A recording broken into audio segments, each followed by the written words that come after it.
السلام علیکم every one. جیسے کہ آپ لوگوں کو پتہ ہے کہ مسٹ یونیورسٹی کے پیپر 30 تاریخ سے شروع ہونے لگے ہیں. اس کا پیپر لے کر آئی ہوں. ایم اے پولیٹیکل سائنس کا پیپر ہے یہ جو 2019 کا ہے. اس کا پارٹ 2 کا یہ پیپر ہے. یہ 4 پیپر ہے ان کا. کمپیریٹیو پولیٹیکل سسٹم ہے یہ جی. اس میں دیکھ لیتے ہیں کیا ہے کہ انہوں نے لکھا ہوا اٹیمپٹ اینی 5 کویشچن، 5 سوال کرنے ہیں جی. اور ان کے سوال کے مارکس اکول ہیں، یعنی کہ 20 50 100. 20 نمبر کا ایک سوال ہے. اب دیکھ لیتے ہیں سوال کون کون سے آیا ہوا ہے. 2019 کے پیپر میں برطانوی دستور کے ماخذ تحریر کریں.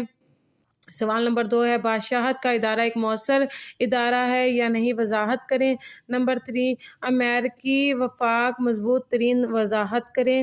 نمبر 4 پر عدالتی نظر ثانی سے کیا مراد ہے، اس کی خوبیاں اور خامیاں بیان کریں. نمبر 5 پر امریکی سینٹ طاقتور ترین ایوان ہے، بحث کریں.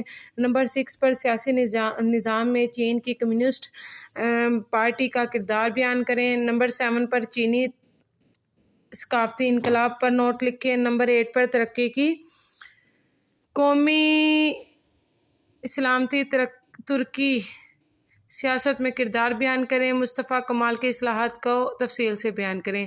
جی یہ 2019 کا پیپر تھا کمپیریٹیو پولیٹیکل سسٹم کا. اس میں دیکھ لیتے ہیں 2 آئے ہوئے ہیں برطانیہ سے آئے ہوئے ہیں، 3 امریکہ سے آئے ہوئے ہیں، 2 چین سے آئے ہوئے ہیں اور 2 ہی ترکی سے آئے ہوئے ہیں. سیم پیپر ہے. آپ لوگ ایسا کریں کہ یہ جو میں نے پنجاب یونیورسٹی کے گیسٹ دیے ہوئے ہیں کمپیریٹیو پولیٹیکل سسٹم کے، وہ دیکھ لیں. انشاءاللہ جو بھی آپ کا پیپر آئے گا، آپ کے جو 2021 میں 30 دسمبر سے شروع ہونے لگے پیپر، انشاءاللہ آپ کو اس میں سے ہی پیپر آ جائے گا. تھینک یو سو مچ. اپنا خیال رکھیے گا. اللہ حافظ.